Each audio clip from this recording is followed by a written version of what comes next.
Okay, sound check lang yun. Di talaga ako kakanta, guys. Magandang hapon. Marhay na hapon sa Indogabos. At ngayong gabi, ay hindi hapon nga pala ngayon, okay.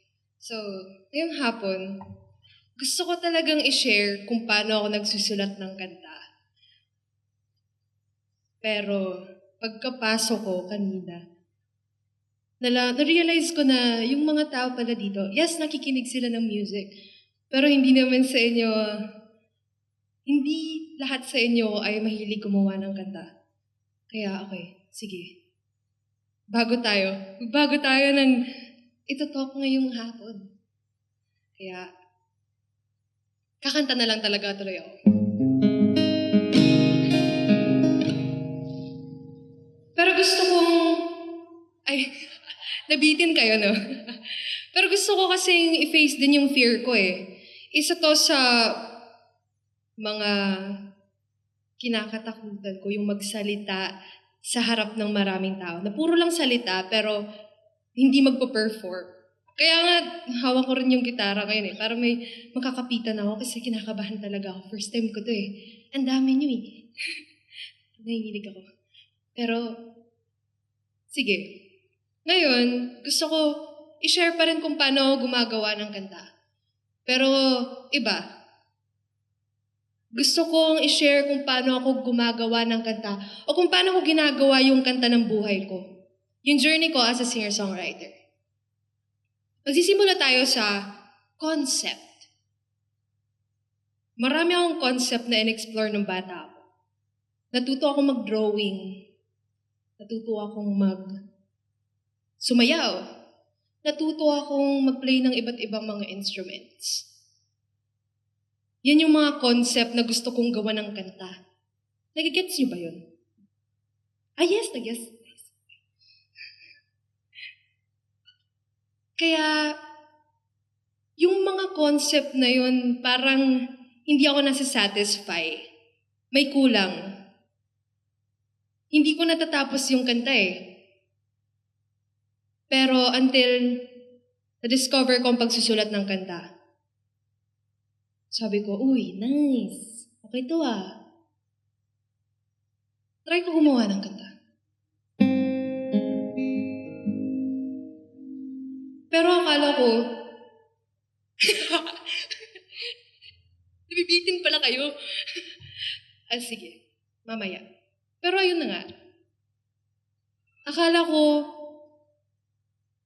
yun na. Pero yun na pala.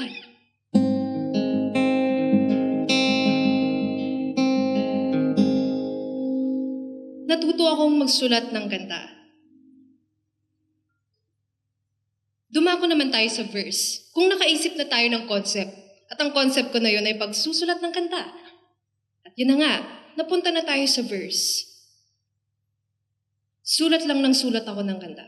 Practice lang ako ng practice ng kanta. Pero may mga times din na parang ito ba talaga yung gusto ko? So mapapatigil ako magsulat ng kanta. Ganun pag nagsusulat, di ba? Kung may mga songwriters man dito or mga gumagawa ng art. Titigil ka kung napapagod ka. Pero parang laging merong dahilan na pumapasok sa buhay ko kung ba't kailangan kong tapusin yung kanta. Parang yung kanta, hindi hila ako. Parang, hoy, tapusin mo na to. Parang ganun yung binibigay sa akin na sign na songwriting talaga yung para sa'yo. Pero hindi pa tayo sure. Hanggang sa natapos ko na yung verse. Pumunta na tayo sa pre-chorus. Ito na, may nangyayari na. Parang umaakyat na ako.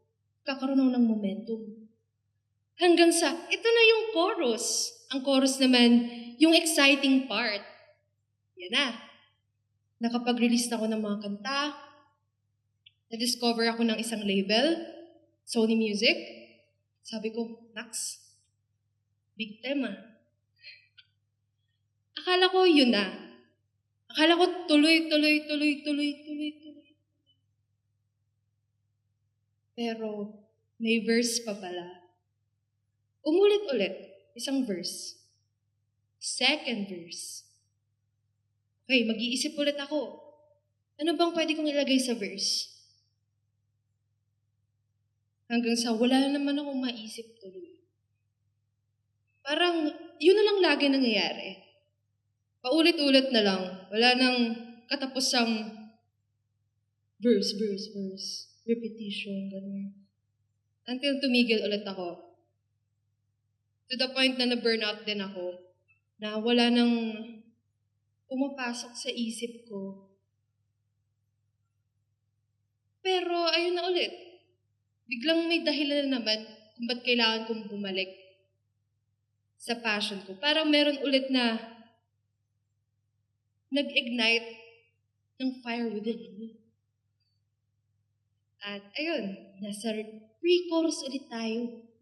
Hey, meron na naman, may nangyayari naman, may dumadating na naman ng mga gigs.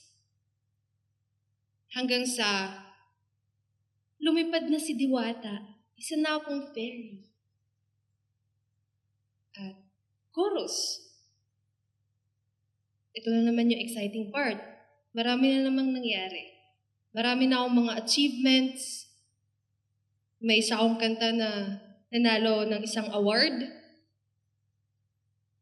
Marami akong nare-release na kanta na kahit hindi nila lubusan maintindihan, na kahit mga non-Bicolano people, or yan nga, hindi nila maintindihan yung kanta ko, pero marami nakaka-appreciate ng kanta ko.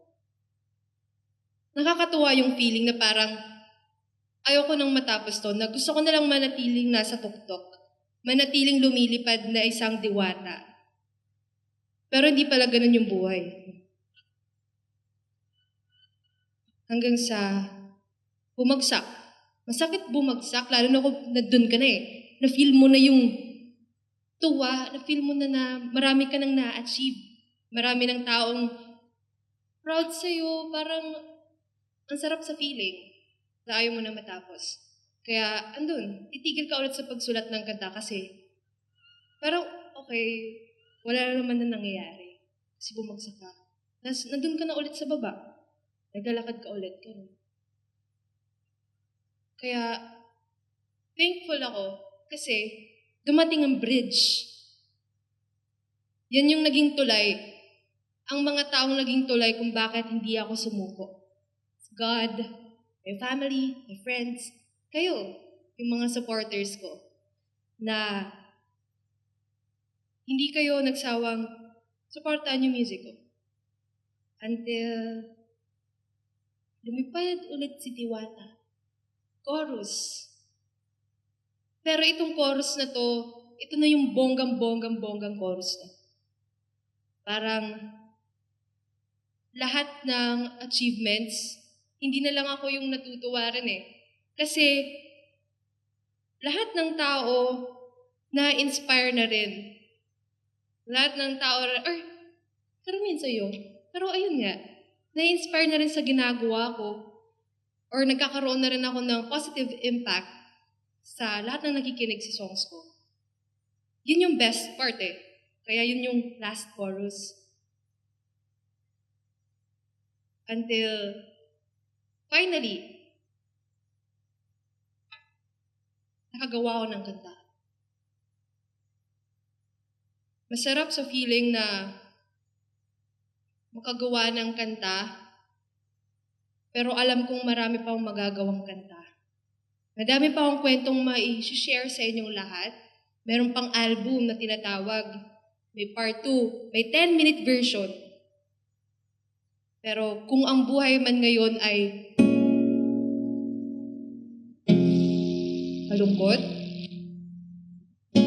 mabagal, o kung ang melody naman ng buhay nyo ay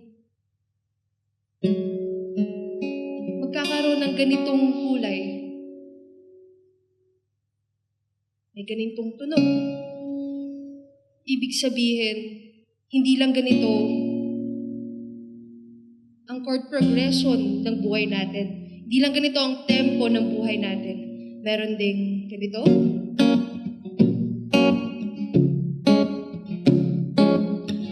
Babalik at babalik tayo sa ganitong melody. Pero, darating din tayo sa oras na makakagawa rin tayo ng kanta.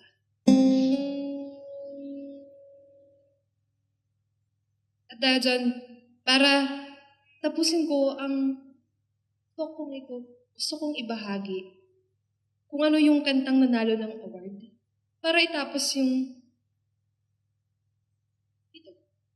Itapos ang kwentong ito.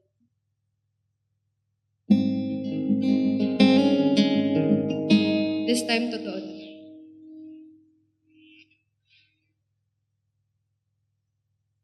Kumusta ang biyahe?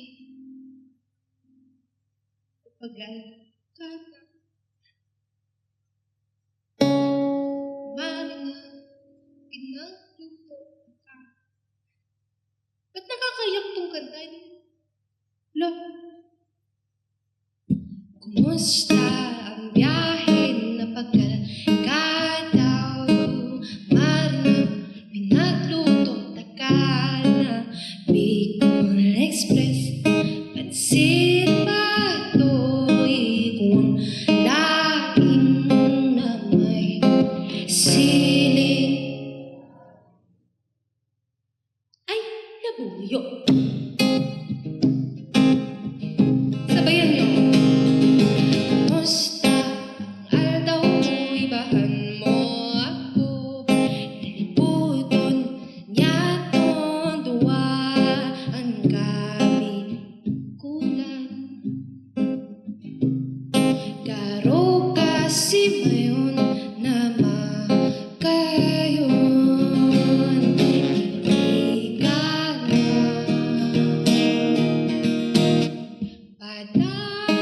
padabala ka, daing ibang mumuyahon konti ka. Papadabala ka, sagot naman kita magkurang. Daing ibang papadabala ka, kundi ikaw.